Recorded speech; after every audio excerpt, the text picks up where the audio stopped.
Hi everyone, welcome to KillTube. This is Introduction to Economics for Fresh Student, which is Chapter 2 in the Part 2. Under Part 2 of this chapter, we will try to see elasticity of demand, theory of supply, and the elasticity of supply. We will see these three concepts in this video. As I promised you in the previous video, I prepared for this chapter and this part. Follow me is my affair. Akkuma jechuudhaaf yaale kun introduction to economics for fresh student kan jiru chapter 2 paartii lammaffaasaadha yookaan kutaa lammaffaasaati. Viidiyoo kana keessatti immoo kan waliin ilaallu elasticity of demand, theory of supply and elasticity of supply kan jiru kana qaacceessinii afaan oromootiin amma dandametti waliin ilaalla. Na hordofan immoo akkuma yeroo hundaadha afeerraa kiyyeessiniin jecha waliin ilaallu. Boqonnaa kana keessatti viidiyoolee darban keessatti theory of demand ilaallee turre. Har'a immoo kan ilaallu jalqaba irratti elasticity of demand kan jiru kana ilaalla. Elasticity of demand jechuun maal akka ta'e, maal jechuun immoo akka barbaade, maal akka measure akka inni godhu, akkamitti immoo measure akka inni ta'u waliin ilaalla jechuudha. Kanaaf elasticity is very crucial and is used to analyze quantitative relationship between price and the quantity purchased or sold. Kana jechuun maal jechuudha? Elasticity wanni jedhamu kun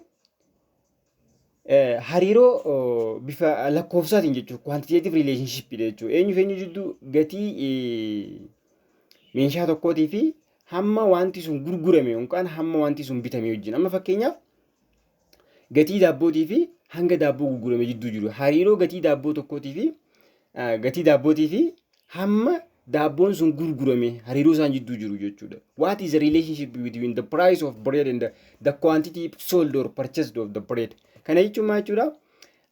Akkuma gatiin daabboo yoo dabale hammi daabboo sun gurguramu sun dabaluu danda'a, hir'achuu danda'a. But elasticity deals with the relationship, the quantitative relationship between price of one product and the quantity purchased or sold of that product jechuudha. Elasticity is measure a responsiveness of dependent variable to change in an independent variable. Kana jechuun maal jechuudha? Elasticity kun hamma dependent variable yookaan variable hirkataan tokko yookaan jijjiiramaan hirkataan tokko variable jechuun jijjiiramaa jechuudha. Amma fakkeenyaaf quantity sold ka jennuun kun it is dependent variable. Quantity purchased ka jennuun kunis quantity dependent variable dha. Maal depend taani? It depend on price. Price is independent variable. So elasticity measure how the quantity variable, quantity demanded or quantity supplied is changed with respect of independent variable or with respect of the price, with respect of change in price jechuudha.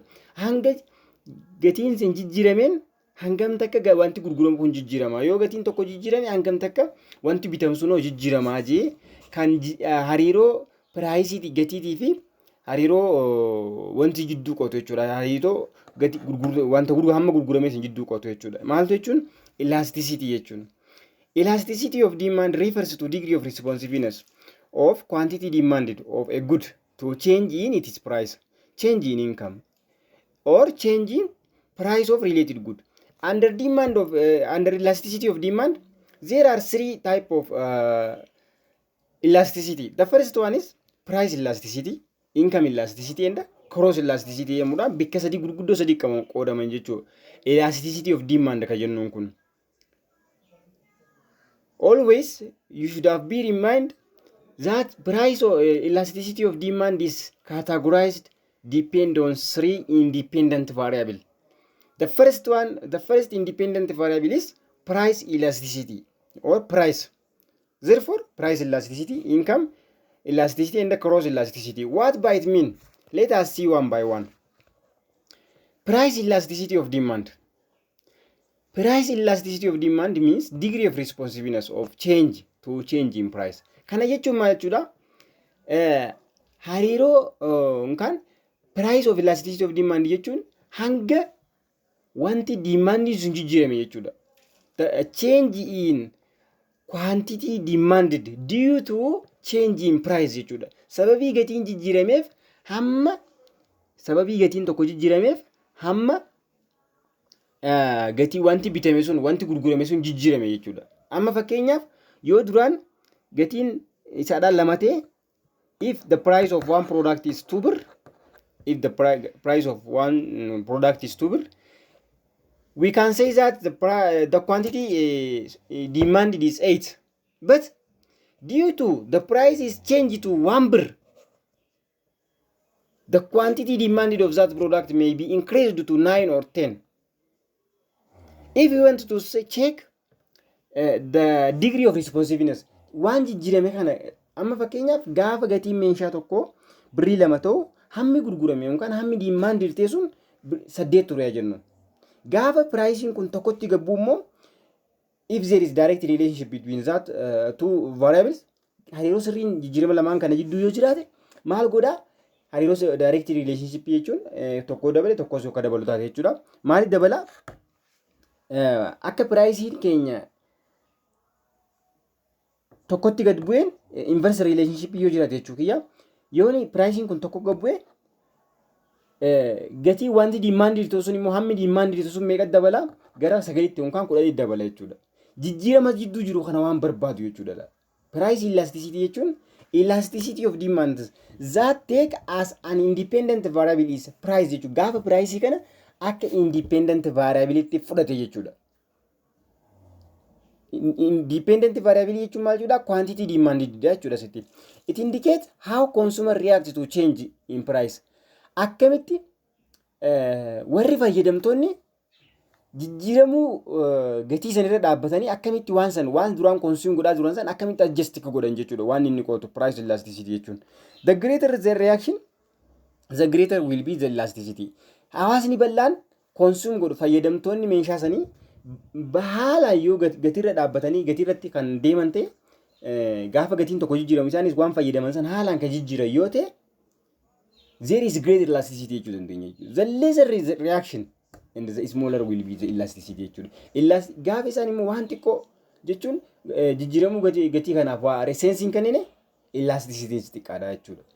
Price elasticity of demand is measured how much the quantity demanded of good respondent to change in price of that good. Kana jechuun akkuma isin injee price elasticity of demand how much the quantity demanded of goods respond to change in price of that good. Hamma price elasticity of demand ka jennuun kun hamma silaa bitamu san maarra dhaabbatanii jechuudha. Jijjiirama gatiirra dhaabbatanii gaafa gatiin tokko ol ka'e hammamtu bitama gaafa gatiin tokko gabbu immoo hangamtu bitama jedhe relationii as jidduu jiru kana qo'ataa jechuudha. Relationii gatii fi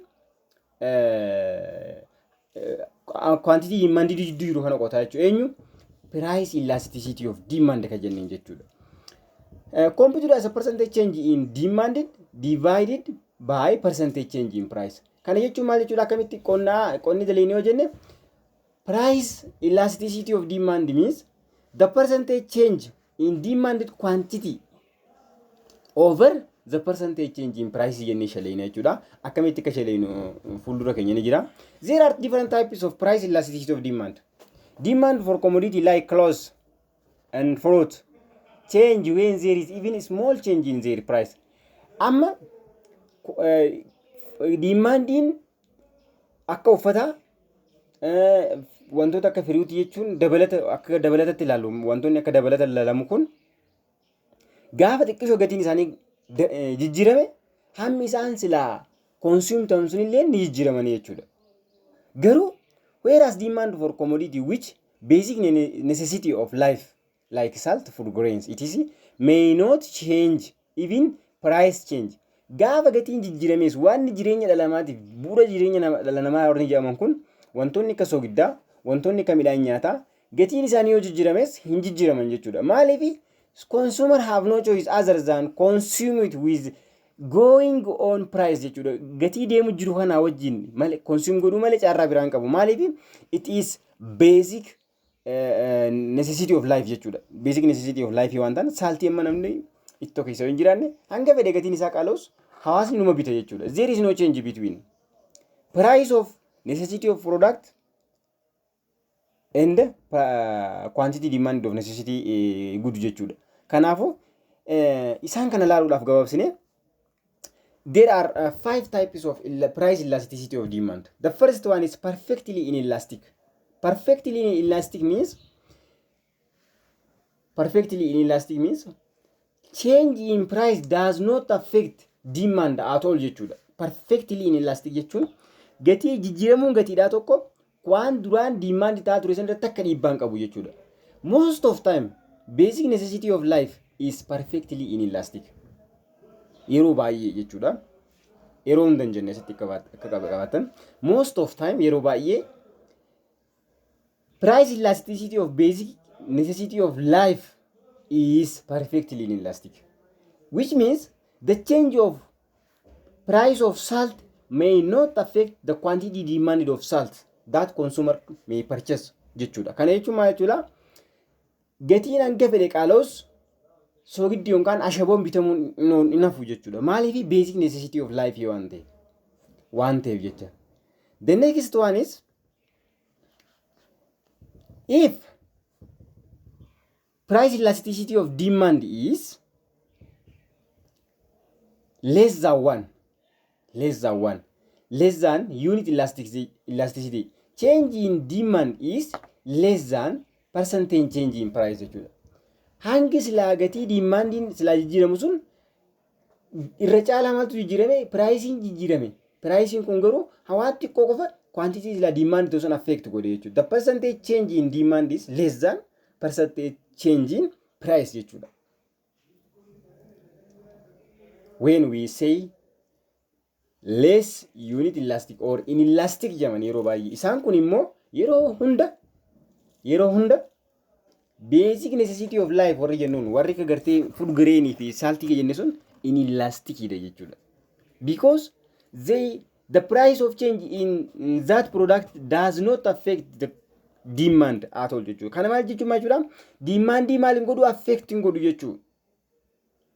Numa bitaman xiqqaatanis numa bitaman jechuudha. Ashaboon bitamuun oolu.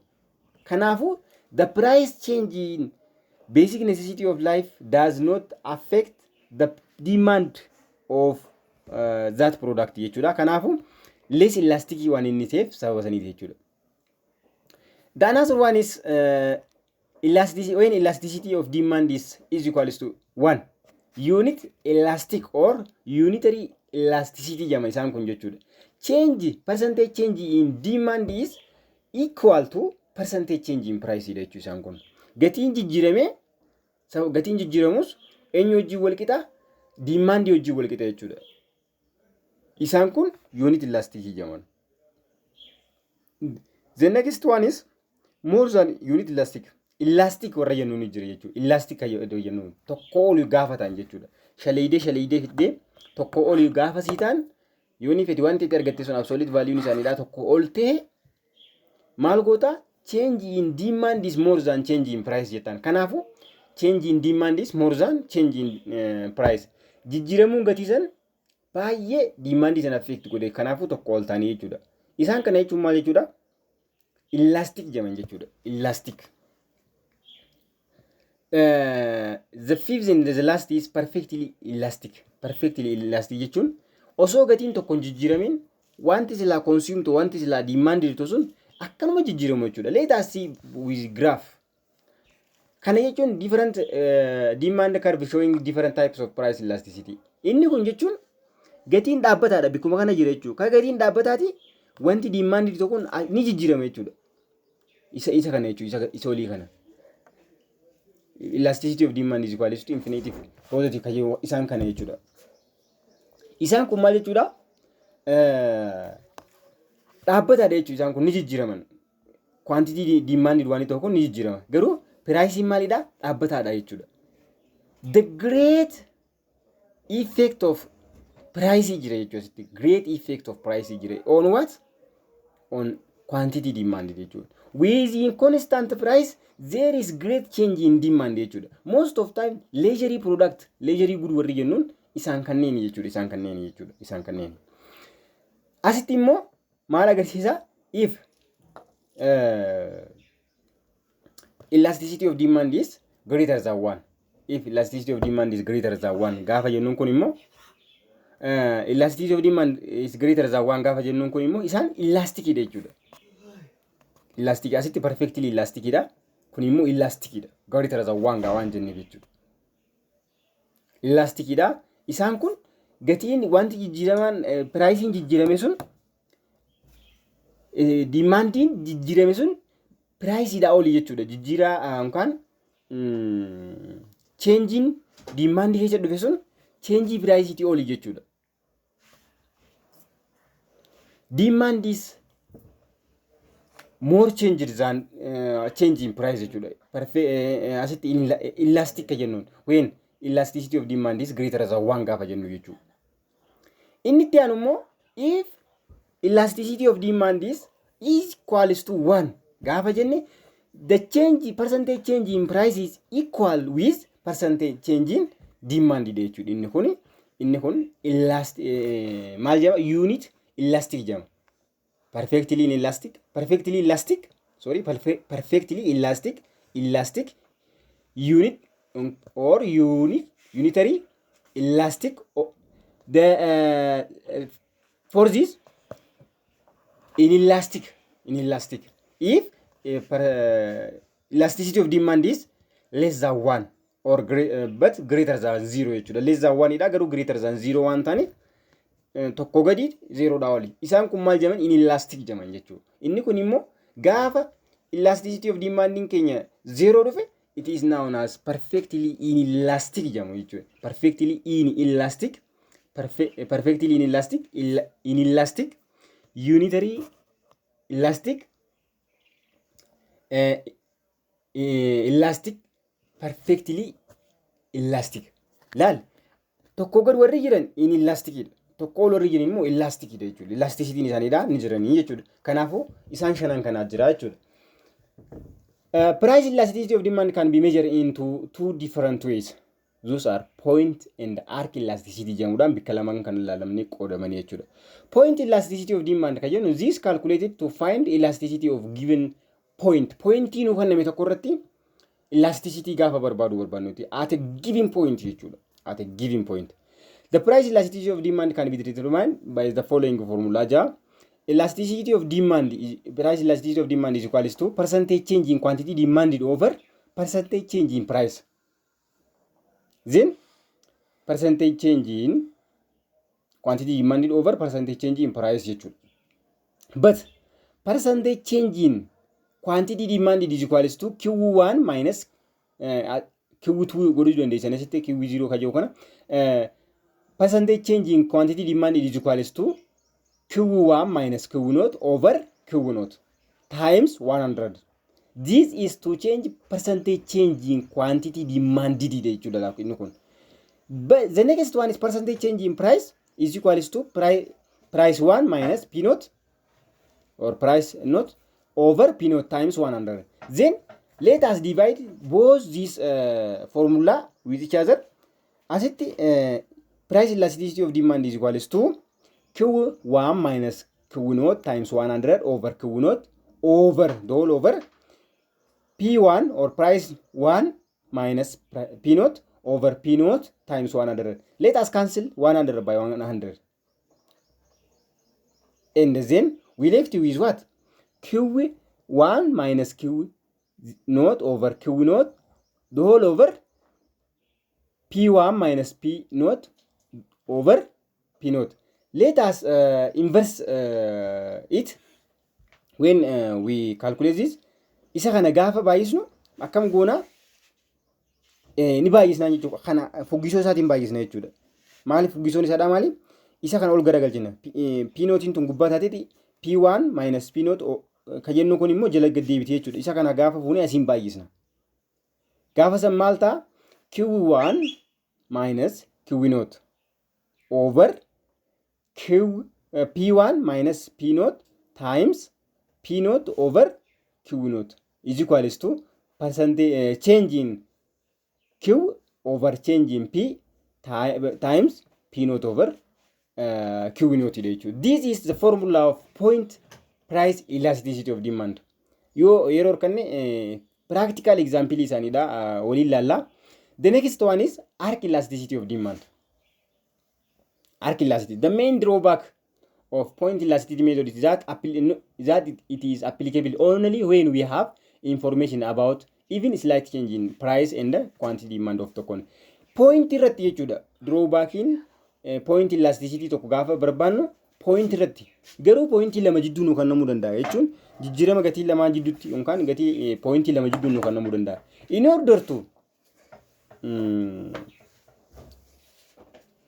calculate in order to compute the elasticity of both price and the quantity demanded between 2 points, we should have used arc price elasticity of demand jechuudha. Isaan kana fayyadamna.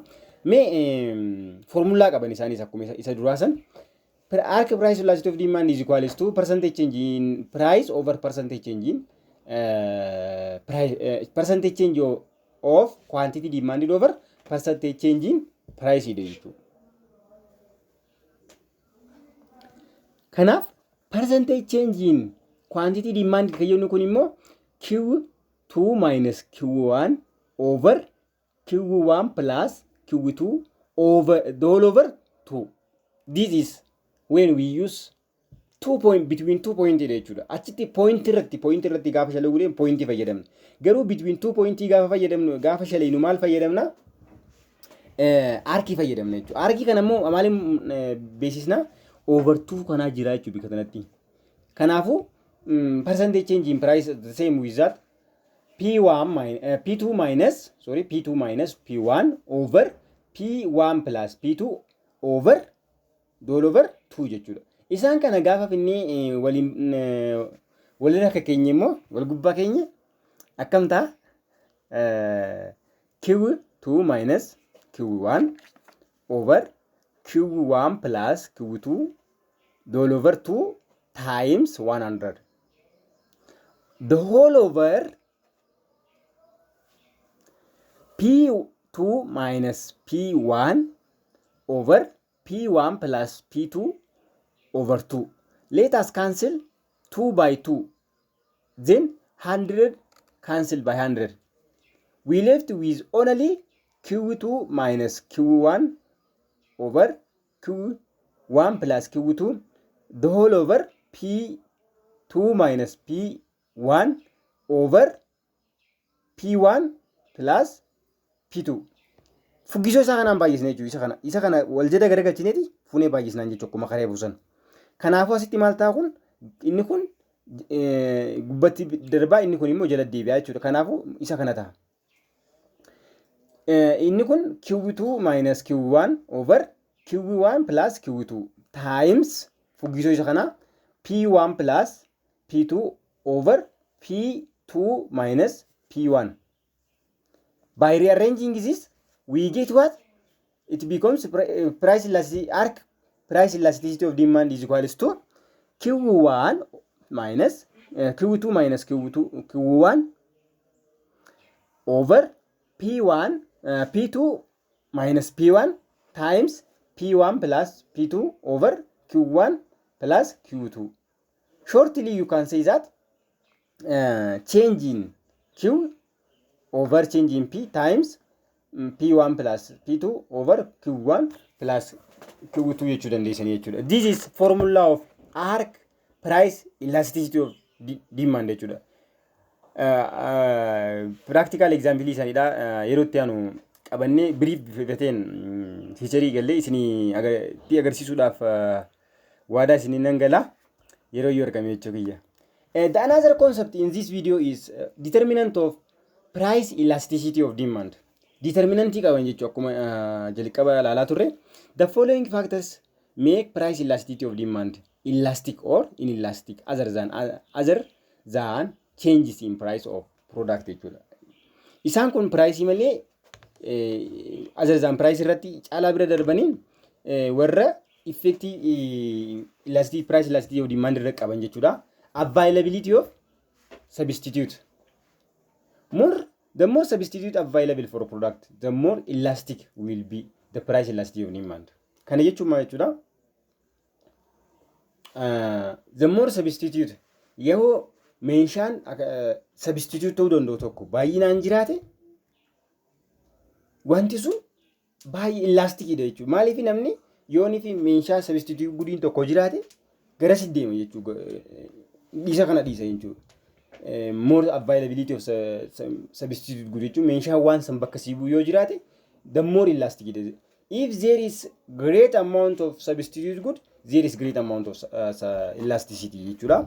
Time in long term price elasticity of demand tends to be elastic jechuudha. Maaliif namni waan hunda'u adjust because most substitute goods could be produced ta'uu danda'ani.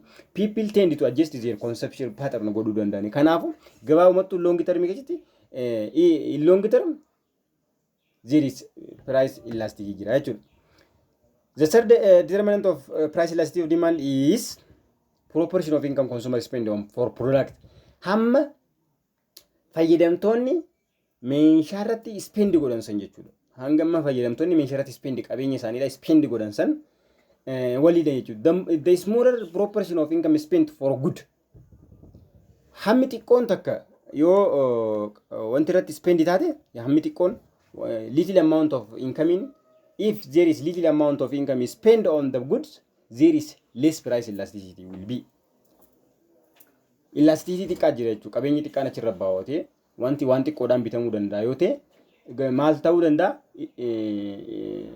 Waa xiqquma jechuudha. Inelastic ta'uu danda'a. Garuu immoo qabeenyi guddaan achirra yoo ba'e elasticidha jechuudha. This is KLTube. Don't forget to subscribe our channel. The fourth importance of commodity in consumer budget. Barbaachisummaa meeshaa sanii jechuudha. For example, luxury goods tend to be more elastic example good. Luxury good warri jennuun meeshaa faayaa jechuudha. Meeshaa boonaaf namni qabatu jechuudha jechuun other than basic necessity jechuudha. Isaan kun gaafa qaala'an hammi isaaniidha. Isaan bitamuun sun maybe dabaluu danda'ani, maybe irrachuu danda'ani. Garuu elastic ida jechuudha. Necessity goodiin immoo less elastic ida, inelastic ida jechuudha. Less elastic or inelastic, more elastic or elastic jedhamuudhaan beekaman jechuudha. This is determinant of elasticity of demand. The next concept in this video is income elasticity of demand. Income elasticity of demand is a ratio proportionate change in demand to proportionate change in income. Sababii qabeenyi keenya jijjiirameef hamma nuti silaa bitnu sun demanding keenya sun hanga jijjiirame jechuudha. Kanaafu income elasticity of demand is equals to change in quantity demanded over change in income, percentage change in income. This means change in over times point elasticity of demand. Isaan kan yeroo baay'ee kan nuti fayyadamnu income elasticity irratti point elasticity fayyadamna jechuudha. If income elasticity of demand is less than 1. If price elasticity of income elasticity of demand is greater than 1, the good is leisure or more elastic. More elastic. If income elasticity of demand is greater than 1, the goods is leisure. If income elasticity is less than 1, if income elasticity is less than 1, in the positive, the good is necessity good. Less than 1, greater than 0, necessity good. Less than 1, but greater than 0, which means positive. Between 0 and 1, the good is necessity good, which is less elastic. Elastic less elastic, inelastic, and less than 1 and greater than 0. Isaan kun maalidha? Necessity good jala ramadaman jechuudha. Meeshaan akkanadha kun. If income elasticity is less than 0 or negative gaafatan jechuudha. Less than 0 gaafatan is negative. the good is inferior jechuudha. The good is inferior good jechuudha. Yookaan akkuma yeroo darbe kaasuudhaaf yaallisan jechuudha. The good is inferior good jechuudha. Mee fakkeenya jira. Fakkeenya kana yaada leenuumi. This example. Suppose a consumer has money income of bir 100 and the purchase he purchased 4 kilogram of wheat. If his money income goes up to 1,200, he is now prepared to buy 5 kilogram of wheat. His income elasticity of demand can be found as follows. Then you can Q1, we have Q1 is equals to 4. Q2 is equals to 5. Y1 or income 1 is equals to 1,000, but income 2 is 1,200. Then change in Q is equals to Q2 minus Q1, which is Q1 is 4, Q2 is 2, 5, 5 minus 4 is 1. Then change in income, Y2 is equals to minus Y1. Then 1,000 to 1,200 minus 1,000 is equals to 200. Let us calculate. The change in Q is 2,000. Sorry, the change in Q is 1. Here, 1. The change in Y is 2,000 times Y1 is 1,000 here, and over Q1, which is Q1 is 4. Then when this is 1,000, 1,000 over 800 is 1.25. If your income elasticity in Kenya tokko ol ta'e, if it is greater than 1, it is what? It is leisure good jechuudha. Akkas ilaalleessanitti jechuudha. Is greater than 1 gaafate jechuudha. Leisure good jennaan. So this is more elastic jechuudha. It is greater than 1 day more elastic da. This is more elastic. It is leisure good da jechuudha ammallee. More elastic, leisure good jechuudha. Income elasticity of demand in case of normal good is positive jechuudha yeroo hunda. This is normal good, but it is positive gaafate normal good da. Tokko ol gaafate immoo positive ta'uun isaa normal good isaan ta'uu isaan nutti agarsiisa. Income elasticity of demand in keenya gaafa positive ta'e maal ta'uu isaan nutti agarsiisa?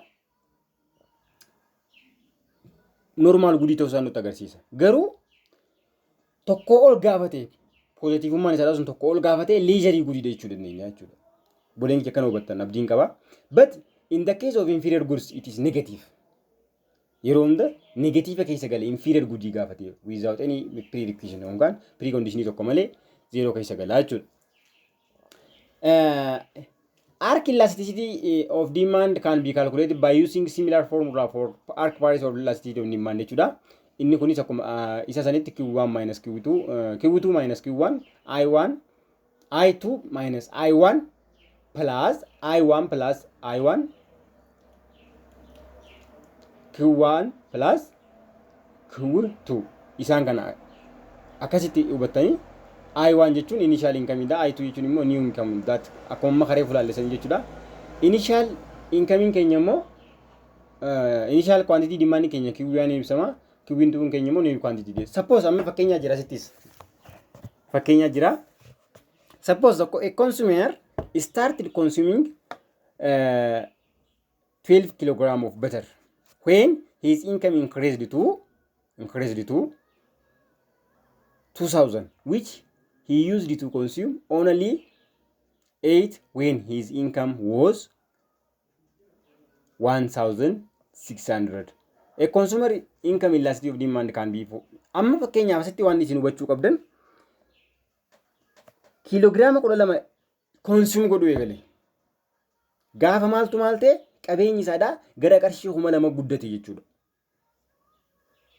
Duraan meeqa consume godhaa ture? Duraan kiloogiraama 8 qofa consume godhaa ture. Gaafa qabeenyi isaadhaa qarshii 1,100 ture jechuudha. Kana booda maal goota? Amma Q1 kee 8 dha.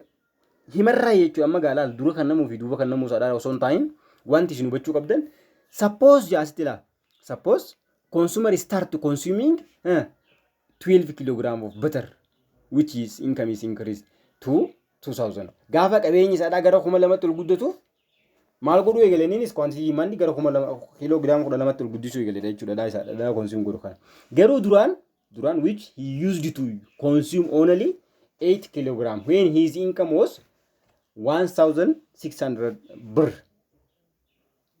Kana booda maal goota amma harki isaadhaa barbaanna jechuudha. Harki gaafa barbaan kiwii waan keenya itiidha. Ayi waan keenya immoo 1600. Kiwiituun keenya kiloogiraama 12, ayituun keenya immoo 2 jechuudha. Elasticity of income is equals to Q2 minus Q1 over I2 minus I1 times I1 plus I2 over Q1 plus Q2. Amma gaasitti Q2 keenya 12, Q1 keenya 8. I2 keenya 12, I1 keenya 1600. I1 keenya 1600, I2 keenya 2,000. Q1 keenya 8, Q2 keenya immoo 12. Kanaafuu inni kun 4 ta'a. 4 jechuun takka 100 jechuudha. Kana lamaan gaafa waliin badhiidhaan immoo 3,600 ta'a. Kana lamaan gaafa walitti hidhaan immoo meeqa ta'a?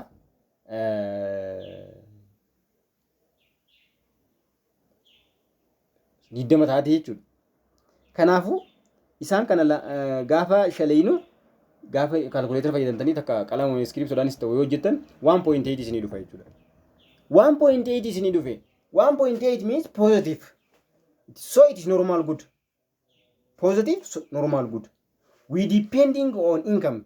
We talk about income as well. Income as well. Kanafu it is greater than 1, which means 1.8. It is normal good, but it is leisurely good. It is not necessity good.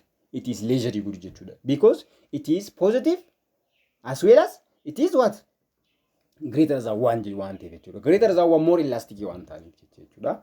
Akkasitti kana hubattan abdii qaba. Inni kun immoo formula kana bifa kanaan shalagamaa jechuudha. Demandiin isaaniidhaati. Akkuma reefu isiniin jee kanuma reefu sanii wal qabata. Slide irraa agartanii warri viidiyoo kana daawwachaa jirtan hundi keessanuu akka ilaaltanii barbaada. Inni itti aanu immoo cross price elasticity of demand jedhamuudhaan inni isaan sadaffaadha. The third type of elasticity of demand jechuudha.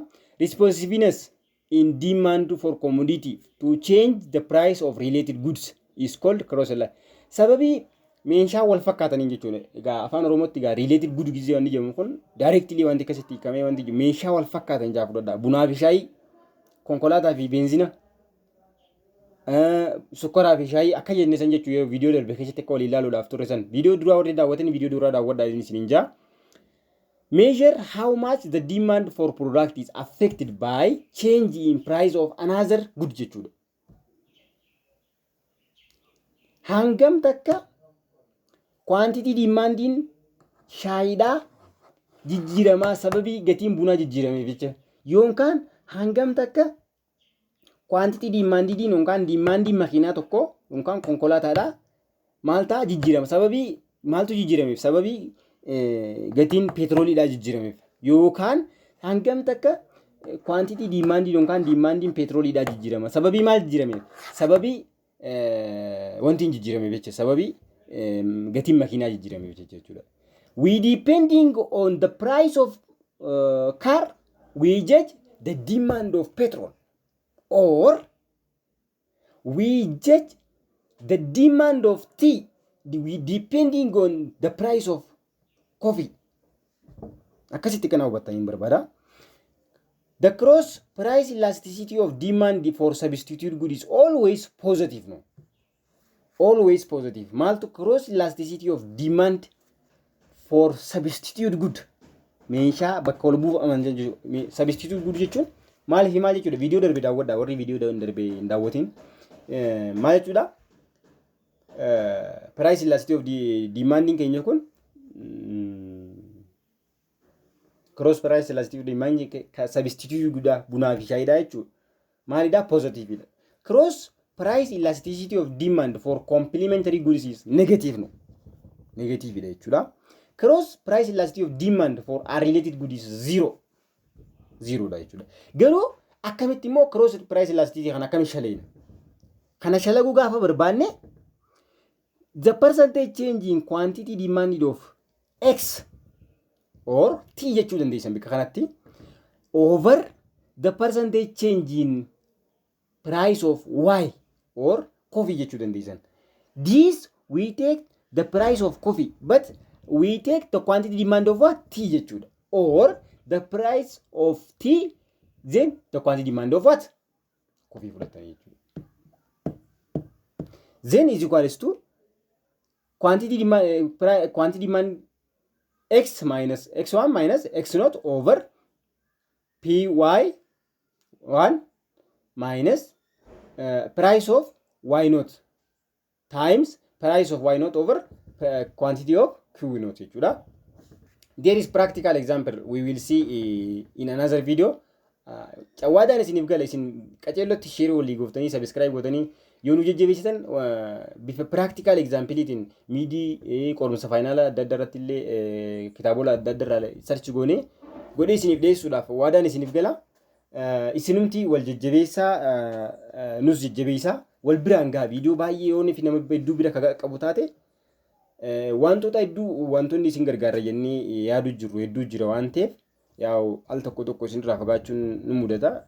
Nuti illee yeroo tokko waan barumsatti karaa harka tokkoon barumsa harkaa qabnuuf barumsa keenya illee ni dubbisna yeroo tokko sababa saniitiif torbaan darbee isin irraa fagaannee ture qorumsa irratti waan turree fi dhiifama isiniin jecha haala kana waan nu mudatiin isin hojii jirra isiniif hojjennaa waliif hojjennaa isinis nu gargaara nutis isin gargaara yaada jiru fi waliin gaa baay'ee isaa waliin gaa.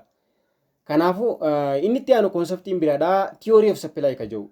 As we try to see the theory of demand in the previous video and today also in the previous time. But now we will see theory of supply. What is theory of supply? Supply indicates various quantity of product that seller or producer are willing and able to provide at different price in given period of time. Other things remain unchanged. Kana jechuun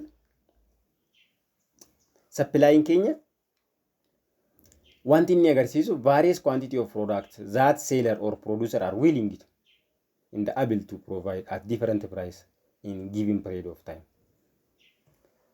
Gatii nu kanname tokko keessatti hanga namni waa oomishi sun gurguruudhaaf dandeettii fi jiraachuu isaa agarsiisu jechuudha. Namni tokko fakkeenyaaf makiinaa 100 gurgurachuu barbaade supply jaamuudhaaf namichi kun maal qabaachuu qaba? Jalqaba makiinaan 100 harkaa qabaachuu qaba. Itti aanee immoo makiinaan sun gurguramuudhaaf qophooyte ta'uu qabdi. Able and willing ta'uu qaban jechuudha. To providing at different price in given period of time jechuudha. Yeroo nuuf kan namisanitti gatii adda addatti dhiyeessuudhaaf yoonii fi namichi sun jiraate jechuudha. Wanti bira dhaabbataa ta'e siis supply. Dhiyeessii jechuudha gabaabdumattuu.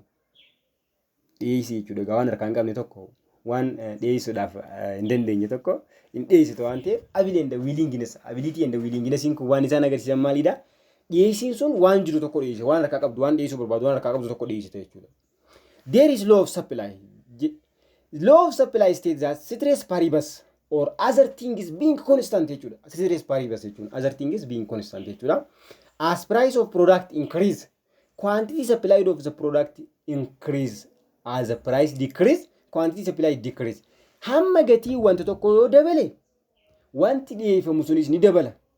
Garuu gatiin meeshaa tokko yoo hir'ate wanti anti dhiyeessiidhaaf qabnu sunis ni hir'ataa. Law of supply other thing is being constant or ceteris paribus jechuudha. It tells us there is positive relationship between price and the quantity of supplied. But in law of demand, there is inverse relationship between price and the quantity demanded. Inverse relationship. If there is increase in price, it leads decrease in quantity demanded.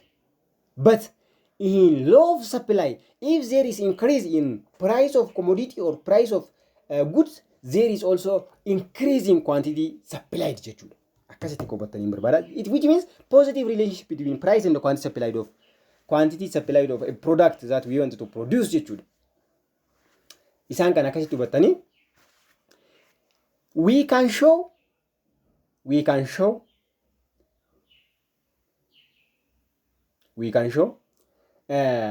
price, the relationship between price and supply with graphical representation jechuudha. This is scale tube. Don't forget to subscribe. Graphical representation of supply law kun maal jechuudha?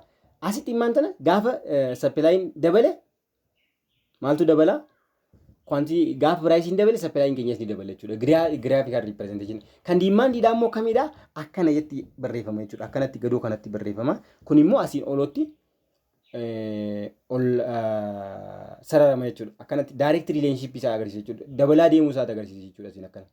Pricing gaafa irratti immoo kunis akkasii dabalaa irrataa deemuu agarsiisa jechuudha. Individual supply kan jennu karbiidhaan gaafa agarsiisnu jechuudha. Supplying asii akkana sararama jechuudha. Asii akkana sararama. Demanding immoo akkana sararama jechuudha. Demanding akkana sararama, supplying akkana sararama jechuudha. There is secret iccitii jira jechuudha. Waan akkas ta'eef waan demanding akkana ta'uuf it states that law of demanding. Waan demanding keenya immoo akkana sararamuuf from left to right waan sararamuuf jechuudha. Upward from left to right. Upward from left to right. What? Supply curve jechuudha. Garuu immoo demand curve downward from left to right. Downward from left to right. No. Downward from left to right. Demand curve is downward from left to right. But supply curve is upward from left to right. This is the manifestation of what? The manifestation of individual supply curve. It's law of supply. This is scale tube. Scale tube is subscribe go in the another concept in this video is determinant of supply. Determinant of supply.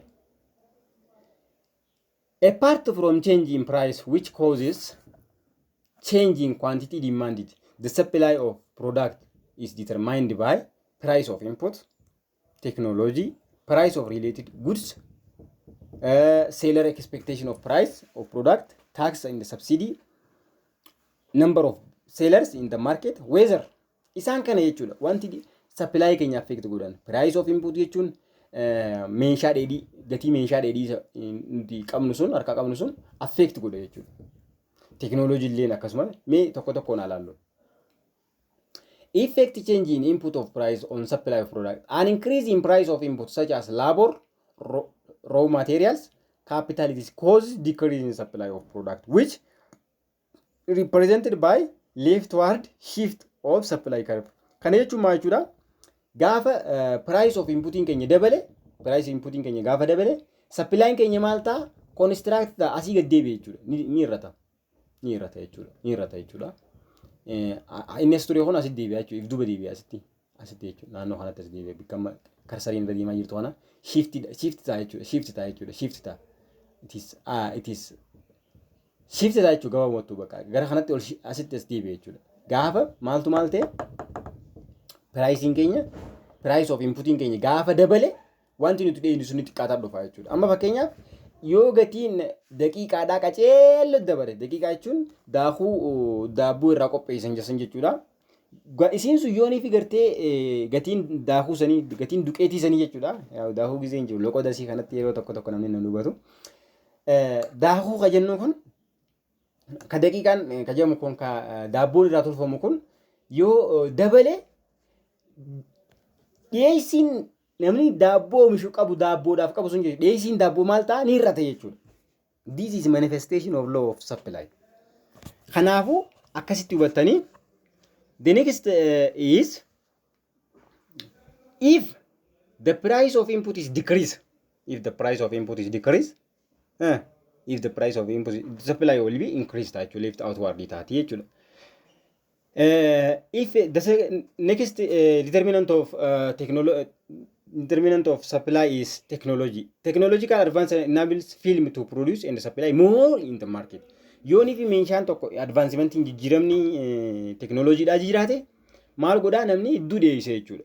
The shift is outward taate jechuudha. Amma fakkeenyaaf karbii kanarratti akkuma agartan kana gaafa gartee technology advancement haalaan jiraate maal ta'a inni kun asitti as dhufee asii dabala jechuudha. Akkana deema jechuudha. Lift shift outward ta'a yookaan shift rightward ta'a jechuudha. Forward shift ta'a jechuudha. Gaafa immoo technological advancement kun dhabame if duuba deebi'a jechuudha.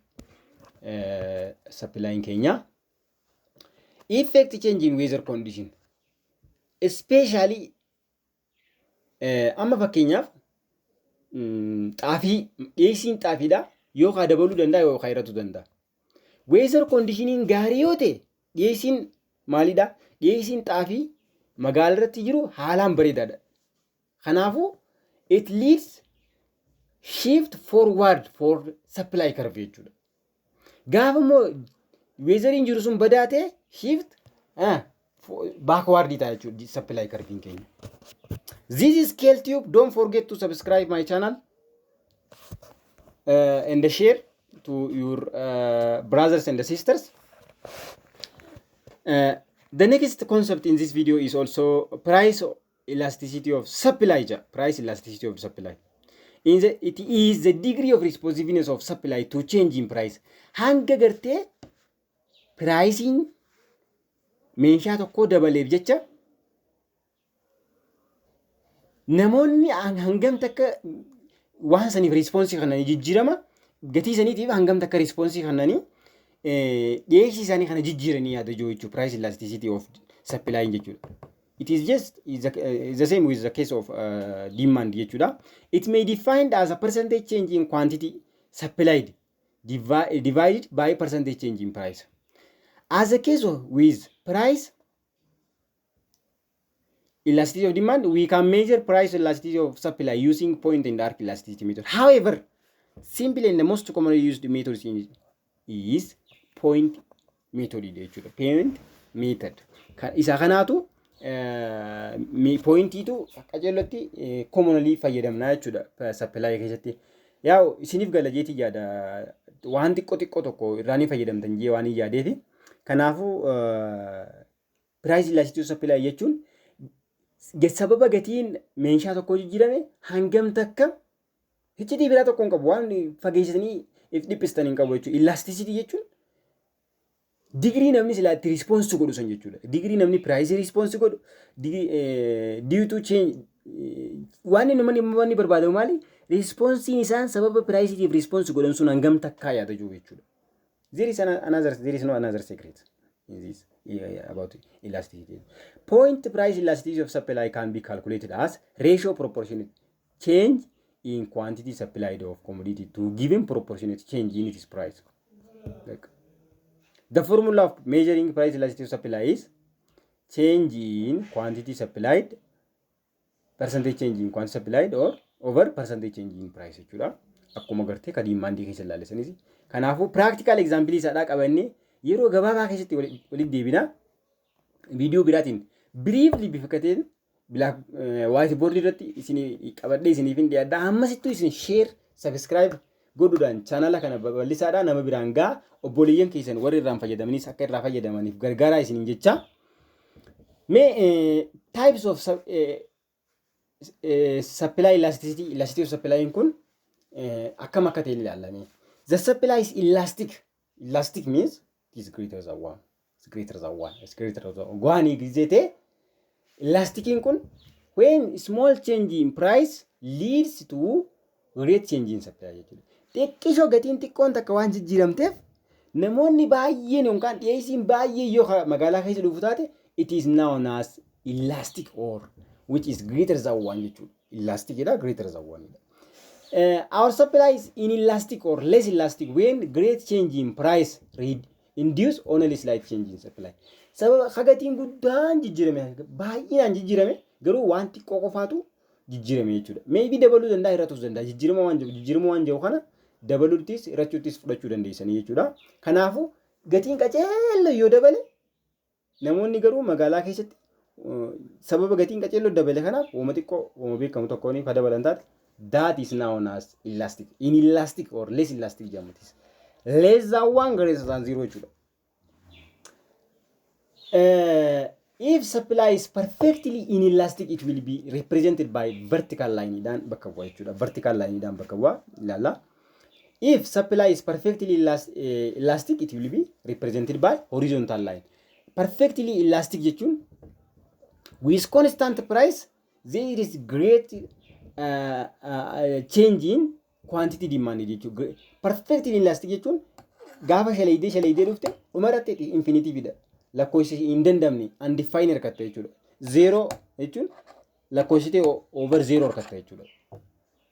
There is no change in price but great amount of change in quantity demanded jechuudha. Quantity supply jechuudha. Sorry, quantity supply jechuudha. Horizontal straight line dhaan bakka bu'e perfectly elastic warri jennuun kun. Perfectly inelastic warri jennuun immoo with constant amount of quantity supplied, there is great amount of price. There is a great amount of price of change. This means totally 0 si dhufa jechuudha. Perfectly inelastic kun yeroo baay'ee constant price, constant quantity of demanded over great amount of price change jechuudha. Isaan kun 0 si dhufanii isaan kun immoo waan hin dandamne lakkoofsa irra 0 si dhufanii jechuudha. Gizee shaleeydee. Mee giraafiidhaan ilaallu. Akkumaan isin hin jee elasticity of supply is equals to 0 when perfectly inelastic gaafa jenne jechuudha. Change in price does not affect supply at all jechuudha. Gatiin jijjiirame sun supply keenya affect godhuu hin danda'u jechuudha. Tasan godhu jechuudha. Kanaafuu 0 jenne perfectly inelastic waan itti ta'eef kanaaf jechuudha. Inni itti aanu immoo if our price elasticity of supply is less than 1, less than unity, the change in supply less than percentage change in price. Wanti jijjiirame sun wanti xiqqoo jijjiirame jechuudha. Percentage change in supply sun wanti xiqqoo jira. Kanaafuu great amount of change in price jira jechuudha ammallee jechuudha. Less inelastic jechuudha amma kun illee unitary elastic jechuun immoo gaafa elasticity of supply keenya wal qixa ta'e jechuudha. Supply fi great percentage change in price equal with percentage change in supply gaafa ta'e it is known as elastic jedhama jechuudha. Elasticity is when elasticity of supply is greater than 1 more than unit elastic or elastic. The percentage change in supply is more than percentage change in price jechuudha. Hedduu jijjiirame jechuudha. It is greater than 1 but not infinite jechuudha. Yookaan undefined ta'uu hin danda'u jechuudha asitti. Asitti immoo gaafa inni kun infinite ta'e perfectly elastic jechuudha. Constant price but great amount of change in quantity demanded isaan jennuun kun supply change infinitely kan jennuun kun jechuudha isaan akkanaati. Isaan kun wanti bakka bu'an laal asi constant supply jira garuu immoo gatiin hedduu jijjiirame jechuudha. Perfectly inelastic jechuudha. Gatiin namni soogidda bituudhaaf qabu waan yeroo baay'ee akkana ta'a. Yookaan dhiyeessii namni soogiddaaf dhiyeessu sun akkana ta'a jechuudha. Asitti immoo horizontaalii kaa ta'e kun immoo kanuma pricing dhaabbataa jiru kana uumama akka daddara dhaabbate akkama constant jijjiirama jechuudha. Wanti silaa bitamu wanti silaa supply taasifamu sun that is known as perfectly elastic. Perfectly elastic is represented by horizontal line. Perfectly inelastic is represented by vertically jechuudha. Vertically dhaani bakka bu'aa jechuudha. This is Scale Tube. Don't forget to subscribe, share and pass your comment for us. Isin jaaladha baay'ee isin jaalanna. Noojii ta'uu keessanii fi yeroo itti aanu market equilibrium kan jiru viidiyoo itti aanu keessatti paartii 3J qabadhee isiniif niin dhiyaadha. Yeroo gabaabaa keessatti turtii guyyaa tokko yookaan guyyaa lama caallee keessatti qabadhee isiniif niin dhiyaadha. Ammasittuu nagaan naaf turaa isiniin jecha chaanala kana immoo subscribe, share, commentii keessanillee akkasumatti like godhuu hin dagatina. Like xuqaadha isuma san gattuqa irraa fayyadamnaan gattuqi. Maaliif jennaan anaaf na fayyaduu danda'a sillee simmiidhu garuu na fayyada. Kanaafuu ani immoo isin gargaaruudhaaf kutadhee kitaabota tokko dubbisee hammaan amma isin gargaaru jiru kana caalaa fooyyeessee jechuudha. Waan bilchaataa ta'e tokko akkaan isiniif dhiyeessuuf komentii naa barreessaa. Baay'een isin jaaladha.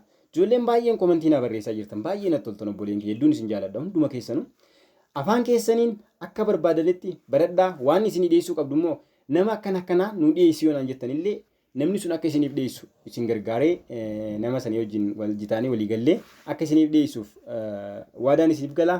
gaafii tokko qabadhee yeroo gabaabaa keessatti white board irratti isiniif niin dhiyaadha. Economicsiin barattoota afaan Oromoo danda'an hundaaf galuu qaba.